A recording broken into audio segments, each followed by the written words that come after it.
Welcome back. So today we are looking at the 256th Reconnaissance Battalion of the 256th Infantry Division. They're good old spooky boys. They have their fancy cheesecloth face mask doohickeys. So, further description, they were formed in 39 as part of the fourth wave of mobilization.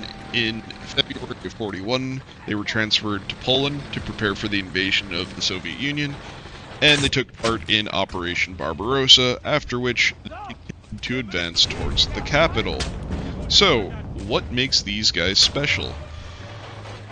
Well, number one, they're a sniper squad, which alone makes them special, but amongst sniper squads and amongst the German tech tree, these boys are particularly special because if you look at the German tech tree, there is no way to get a semi-automatic sniper rifle in the tech tree at BR3. So, what are we getting? We are getting 4 snipers and an engineer who also has a sniper rifle at BR3. These are the Sniper Gewehr 41s. They, per their stats, shoot the 7.92. They have a hit power of 14.4, 10, 11.8 at 100. They shoot 350 rounds a minute, reload in 4.8 seconds, with a vertical of 85 and a horizontal of 30, with a 10-round feed system, or 10-round magazine. They are semi-auto. Now, I feel like you should be able to use their iron sights because their scope is mounted above their iron sights, but in my experience, I wasn't able to. I don't know why. I feel like I should be able to. Maybe it was just being buggy that day. You never know. That being said, I do actually like this squad. And there's a few reasons for that. So, number one, any of you who have watched me talk about premium squads before know that I have this hierarchy of premium squads where some squads are more valuable than others, and it usually is some balance of their in-game performance versus their longevity, and it's like a little economic thing that I do in my head. With things like rifleman squads being at the bottom, things like assault squads being kind of neutral, because they're things that you will eventually outgrow, and things like vehicles, paratroopers, and like half-tracks and machine gunners being at the top, because they bring value that will always be there, because it's something that you can't get anywhere else. I think this is actually the first time that we've discussed a sniper squad. I do actually have the Pacific sniper squads, but I don't remember if I ever actually sat down and talked about them. They're cool, but they're not, like, super remarkable. These guys, though, they actually kind of stand out to me. So, why is that? They basically follow the same formula that a lot of the late campaign premium squads did. So, they followed the same format as the Italian and British flamethrower troopers, as the Italian and British radio squads, as all of the modern-ish machine gun squads. Not the most modern ones, because the most modern ones have an extra engineer. But, they follow the pattern of taking a type of specialist squad that exists in the game already, boosting the amount of specialists you get in the squad, and capping the squad at 5. Now, I think that it's probably better than your average tech tree sniper squad, and that's because if you look at a normal tech tree sniper squad, they're gonna get 3 snipers, which is fine. It's not anything to, scoff at it. It's not bad.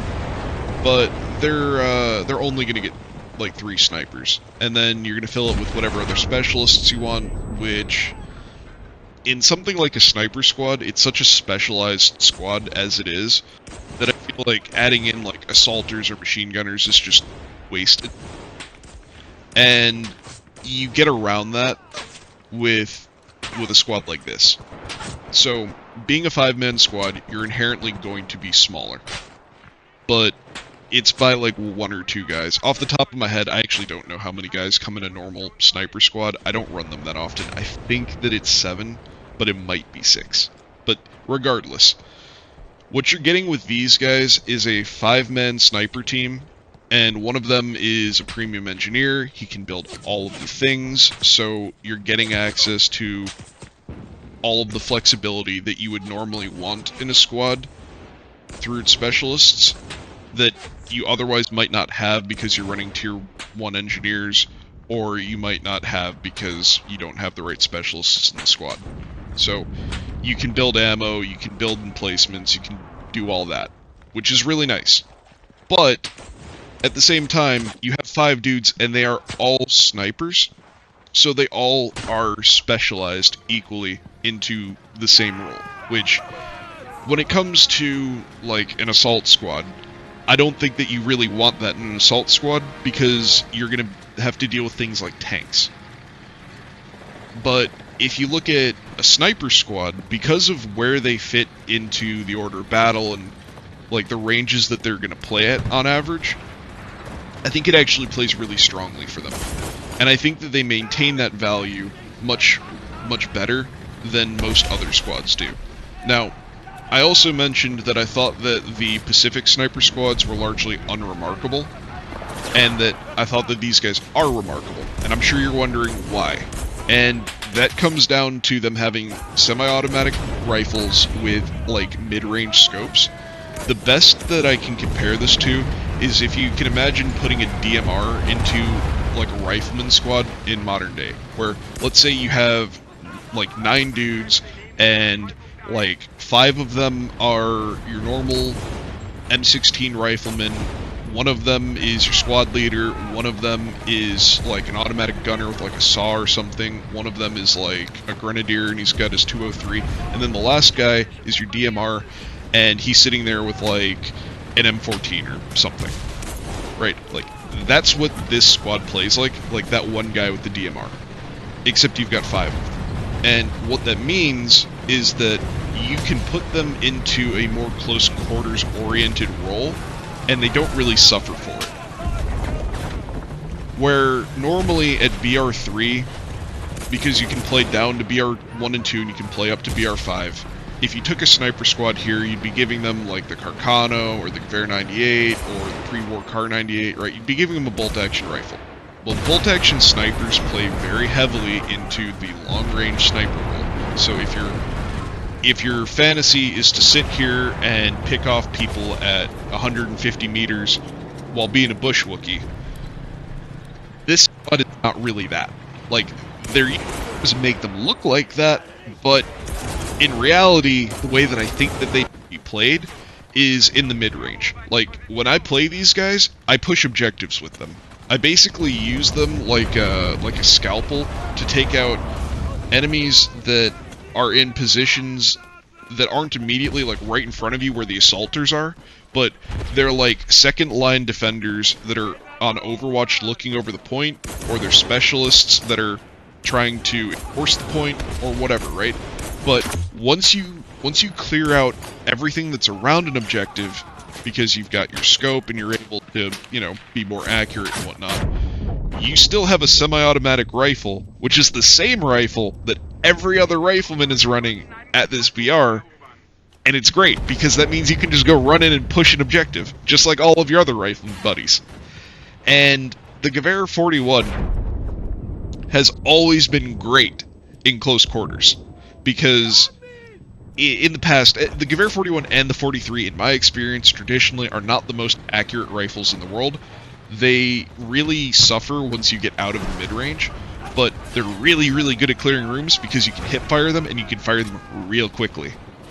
And the benefit that this squad has is, being snipers, I feel like they're more accurate.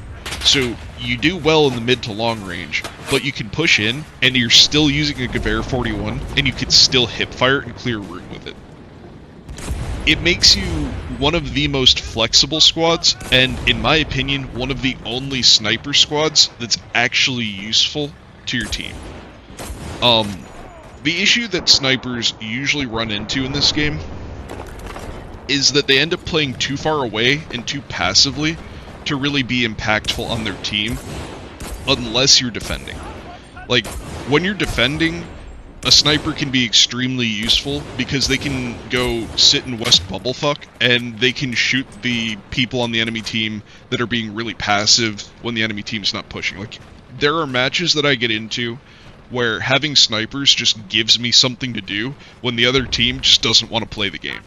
And so I appreciate that about the bolt-action snipers. What I like about these guys is that I can do that, but I can also go and get stuck in with the boys, and I can go and attack an objective, and I can do it comfortably. And I can't do that on any other sniper that I have that's like a premium sniper. And I can't do that on any other tech tree low BR sniper. You can do it at high BR because you can take like FG42 snipers, or you can take the, I guess, M1 Grand sniper, or the Soviet ones. I think they've got ABS, whatevers, that are snipers. ABS 36. And like, all of those can do it. But those are also in like a much more lethal environment all the time. And most of the time, if I'm going to take like an FG42 sniper, it's going to be like an add-on single guy to the squad. I don't really want to run a whole sniper squad at that BR, personally. But, you know, to each his own. So, being at BR3, where you can flex down or you can flex up, I think that gives these guys a ton of versatility that you don't find in other sniper squads. And you can get the Gewehr 43 that effectively does the same thing that this does in the tech tree, but the thing is, it's coming in at BR4, so you can't play down to BR2. And having the Gewehr 41 at BR2, because, you know, like half your games, give or take, maybe, I don't know what the exact statistic is, it's based off of, like, you know, how many people are playing at different BRs, but theoretically, like, half of your games are going to be BR 1, 2, and 3, and in those games, the Sniper Gewehr is going to be awesome, because you're going to be running into people that are just running around with M1 Grands, SVT 38s, or bolt-action rifles, and you're going to be in an environment where you can be like Johnny on the spot with your sniper rifle and pick people off from a distance, and you can also push in, and you're going to beat all the bolt actions at pushing in, even though you're a sniper, and you're going to beat most of them at range because you can see them better. So, I think it's a pretty cool squad. I also think their uniforms are cool, but to be 100% honest, I feel like their uniforms are going to get them killed way more often than they're going to help them. And that's just the unfortunate truth of having white uniforms. Like, when you're playing in Tunisia, you're set, because you look like a normal dude and you're wearing beige like everyone else. When you're in Normandy or you're in Berlin, you're fine, because you're wearing like green or gray or whatever like everybody else. But when you're in Stalingrad, Moscow, or the Bulge, you're running around in a white smock with a white helmet with this white cheesecloth face covering. And even though it's cool and it makes you look like the boogeyman, in practice, I feel like it's going to get you killed. Because, at least to me, whenever some dude pokes his little white helmet over a ridge, I'm like, hey look! Bang! And I shoot it. So there's that as a bit of a drawback. They do look cool though. So, would I recommend them? Yeah, I think I would. If you're trying to build a BR3 lineup, I think that this is one of the squads that's definitely worth looking at. And there are a few at BR3 that you could do. Like, theoretically, if you really wanted to, you could make a BR3 lineup. You could get these guys, the Dickermax, and I mean, personally, I'd probably do both of the, I guess they aren't both in BR3. You could do the TC-45 and, like, the Gewehr 41 squad. Like, if you really wanted to, like, you could do that. It probably wouldn't be a bad experience. I wouldn't, though, unless it was all on sale. But as like a one-off premium squad, if you don't have the half-track, I always would say get the half-track first.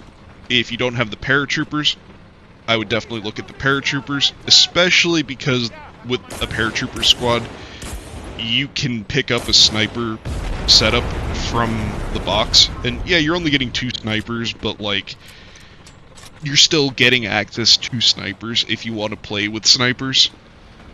But if you aren't interested in BR5, because the paratroopers are strictly BR5, and if you aren't interested in the half-track, or you already have it, then yeah, I think that this is a pretty good squad. Like, price per value wise, I think that the half-track is always going to be king. But if you like playing at BR3 and you want something else to play at BR3 that is going to be different than everything else that you have access to, this is a good squad. They perform well in my experience. I don't really have anything to complain about them other than the sight thing. Which, like I said, that may have just been my experience that day. Because, like, if you look at the gun, you can very clearly see the iron sights are not blocked by the scope. So I feel like if you just one-tap your aim, it should do that, like, zoomed-out ADS that uses the irons. But I'll have to with it in the future and see if that's like a bug from that day or if it's just the way things are. Because if you can use those iron sights, these guys will be nuts. Because you won't just be able to go into rooms and hip fire, you'll be able to sit there on your iron sights whenever they're within, like, I don't know, 30 meters, and you'll be able to go on your scope whenever they're outside of that. And that will just give you so much flexibility. As far as the way that I have them fitted, all have their sniper, they all have C96 Mausers, they all have knives. I haven't given a shovel to the engineer. I probably should, though.